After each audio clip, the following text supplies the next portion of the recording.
Well, it's turned out to be a belter of a track at the iconic Eden Gardens, with Lucknow Super Giants piling up a mammoth 238 for 3 in their allotted 20 overs. Brilliant knocks by both Mitchell Marsh and Nicholas Puran, who have been the backbone of LSG's bowling so far in IPL 2025. Both scoring 80-odd. Nicholas Puran remaining unbeaten on 87 of just 36 balls. Marsh 81. Another useful contribution by Aiden Markram. And must say, it does look like a match-winning total by the LSG. Backbone of their batting. Nicholas Puran and Mitch Marsh. So far. Backbone of their bowling. He didn't realize. I didn't. I said bowling. Yeah. Oh.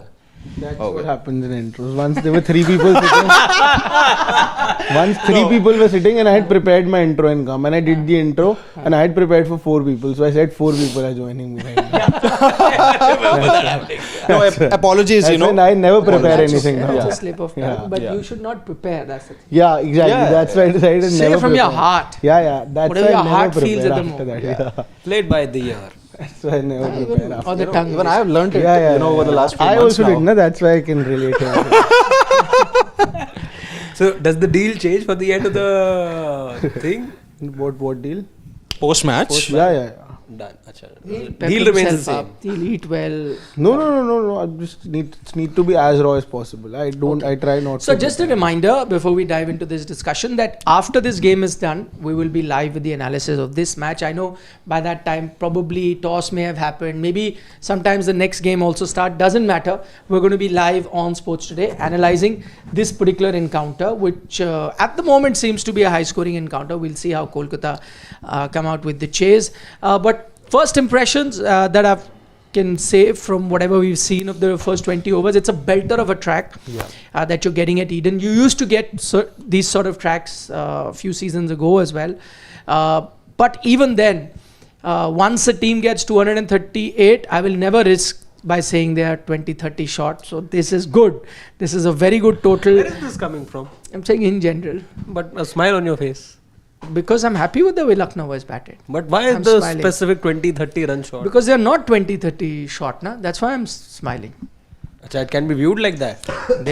I'm saying is that if a team who's batted first, if the match started okay, if you ask Lucknow Super Giants that I'm giving you 238, would they have taken it?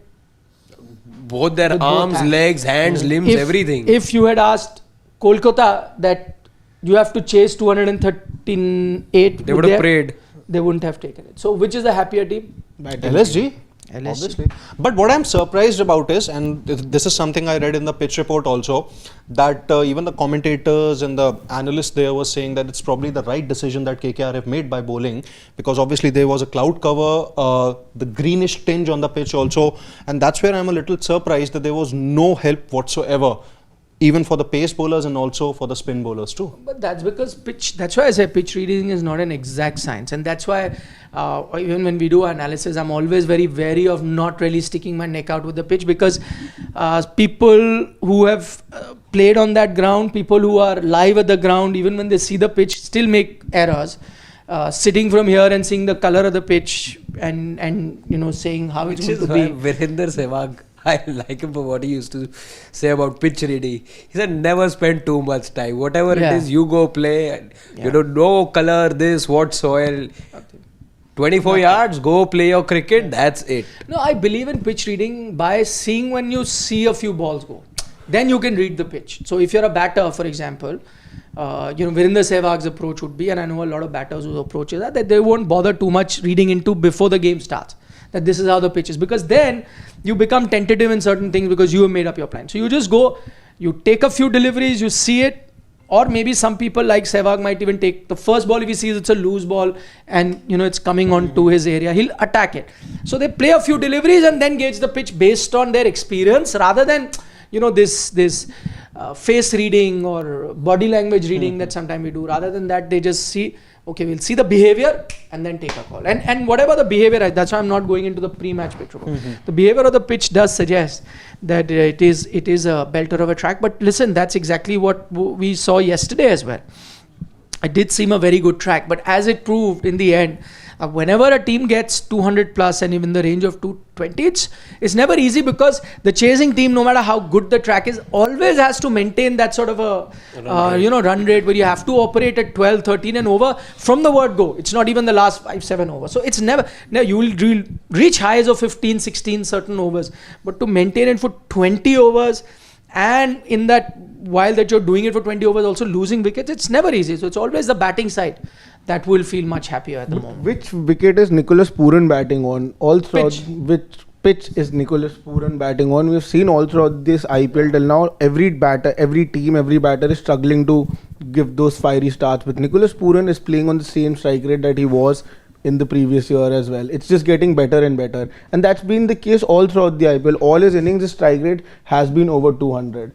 What is the difference there? He's the best batter in a T20 batter. But there's such a vast difference There between is. all the batters and Nicholas Puran. It's For not over really a year about now, he's been in that. more than that. No. Yeah, is it for about over a year 3 now, years. Is it the he's been skill or the is it the application? It's both, because you see there are a lot of times that he's even when bowlers try to mix it up, slower balls, this and that, he adjusts to Yeah, he everything. adjusts. the previous Yeah. match only, I think he'd gotten some 35, 38 odd runs. He's run a ball for a large part of that match, and Last he to didn't last match. last to last match, and he didn't necessarily, I think, finish with 200 on that day. But he found it difficult to get off the blocks that time. He's also mortal after all, but for from whatever we've seen so far in these 17 odd matches of the IPL, he's been a cut above everyone else. Yeah. He's the best. And I, as I said, not just this IPL. For me, 2-3 years of the IPL is clearly the best batter. Today, what's really helped him, that he'll always operate at that strike rate.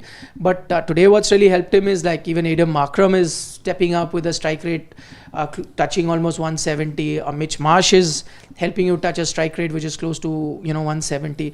So with all of them chipping in, then just tells you that this is another batting. Were any of you surprised Rishabh Pant pushing himself down? Yeah. Not coming to bat out at all. I think That's what, pushing himself down the order. What this means, I don't understand, to be very honest, because maybe he's not backing himself that much at this point, or what kind of knock does he want to play? I think that is not that. This signifies that he does not want to be the finisher of the team. I think I can only read one thing, that Abdul Samad and David Miller are probably the death over specialist for all the teams that they have played T20 cricket. So that's where I think Pant he did the right thing by promoting both Samad and Miller here. And I think this is just a captaincy move. So I'm not going to look much into it. No, but I would have understood, Miller going ahead of Pant, but not Samad batting ahead of Pant. But Samad's had a few decent knocks. Yeah. But Lower down the order. And this is what he specializes in. But I don't one thing is really, really odd over here is that he does not want to open the innings. He does not want to be the person who starts for the team. He does not want to be the one to finish for the team. So what role exactly is defined for him? Middle order. Also about middle order. overs. Today there was no middle order needed. There was a top order batting and there was a finisher's role. Yeah. He wants to be the middle order batter. No, but I still think Pant should be back. Again, we've seen enough of him and Samad for that matter. Yeah. I think there's not one situation in any match across 20 overs I would have had a Samad bat ahead of a Pant. No match situation. Yeah, whether not it's even 12 Miller, for I 3, feel. whether it's 190 for 4 at the end of the innings, whatever stage it is, I think I am trusting Rishabh Pant ahead of a Samad, and I would stick my neck out and say I think today it's the lack of confidence right now. Whether he admits it or not, whether LSG admit it or not, they may be on the winning side today. They won a very crucial match just a couple of nights back as well. And yes, he's got results going his way today as well. I have a strong feeling it'll be another win. So the campaign gets back on track for LSG after that, after those first couple of losses. But Rishabh Pant, the batter, is definitely short of confidence. I don't look at it any other way. But even Miller hasn't had that sort of an IPL till now. He definitely defines as a finisher in any team that he goes, but he also hasn't really stepped up till now. He's still a better and a cleaner hitter of the ball than Rishabh Pant. I don't think so. I look at him as far more explosive than Rishabh Pant. But I think where it really comes from, and you can argue, I think there's merit on both sides of the argument. Like some can say that maybe Samad and Miller better finisher, so they've gone there. You could also argue that you would trust a Pant ahead of Samad any day, which is, as I said, both sides a valid argument. But I think a lot of it also has to do with maybe, and I'm just second guessing here. You speak about lack of confidence. Maybe this is a situation, if he had to come out and bat, this is a situation where you are likely to fail more often than you succeed. And now already the talk is, Sidvi isn't here, otherwise it has said, 20 runs in so many innings, still 7 short of 27 crore. And he knows that I'm not saying that basis here, but this is the general talk that comes about. So he said maybe today is not the day, because then it will be counted, right? That he's played so many matches and you got so many few runs. Are you then keeping the team ahead? I guess. I don't think he would have sacrificed too much, knowing fully well that, listen, there are few finishers that are going. Like as I said, he's not really playing around with the fortune of the team that much, with it not coming. But in a way, I feel that probably lack of confidence in himself, this whole fear of another failure. So a success may not have done much to him, because he would only got 5, 7, 10 balls. But a failure would have harmed him more. And I guess that self-defense comes into, playing a role in his decision making, where he says, okay, I'm not even sacrificing the team that much, because these are also good hitters, let them go. But if I go get out, then again, 5 matches, those many, look at his average. So I have less to gain by this, me or my team, by me playing, than rather me sitting out. So that probably is the best option. Yeah, I think push comes to shove, maybe another wicket had fallen, or maybe there were enough deliveries. Maybe he would have still sent an Ayush Badoni, who knows. And then also somebody got out, then maybe he comes in. Or maybe, like the third wicket actually fell in the 18th over. Had it happened in the 12th, 13th over, I'm sure he would have come in, because that would have allowed him those 6, 7 overs to leave a mark. I thought he felt that the risk was too much, which is only going to harm him, and the gain is less. So might as well send. I think that's what's happened on this occasion. What on KKR's bowling? It was considered one of the best in the tournament. I mean, no matter how flat the pitch, it takes a extra special effort to concede 238 runs. I think it's probably for the first time we are seeing Sunil Narine, leaking more than 12 or 13 runs in over 3 overs. He can go wicketless, but he seldom gives away runs. Yeah, it's usually 6, around 7, 6-7 economy. I think first of all, a wrong decision, I would say. Wouldn't really mince my words here by including Spencer Johnson. I'm not really sure what's up with Henrik Nokia. Yeah, he should have played. He was bowling pies. Is he fit now? Nokia. Yes, he is fit. There's no update or there's no news as to... else, if there's no he wasn't Nokia, fit for fine, if he's not fit, there's no other option. Because I'm not Chetan Sakaria. So go with him, yeah. Is he? He's been bowling pies, Spencer Johnson. I told you that first game. You said go speak to him. Full length delivery he gives to hammer him out. What is going to happen? See, you're an international bowler. You're paid big bucks to come and use that experience.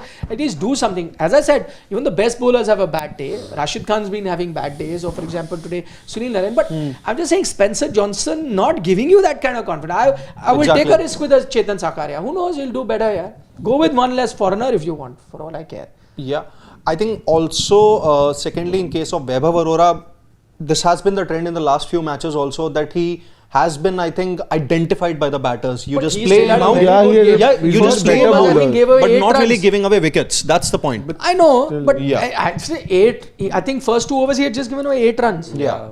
And as we saw in the previous match as well, if there's issue is just a hint to swing on offer, he'll bring that into play. Andre Russell you had to go to. I mean, I would prefer not bowling Andre Russell, but I guess today he wanted to change things around when your regular bowlers are getting hit. I know Harshit Rana also a bit expensive. I know he's picked up wickets. He was not very happy though with the fielding and so on and so forth. So again, what a rare day for a Sunil Narine and a Varun Chakravarti.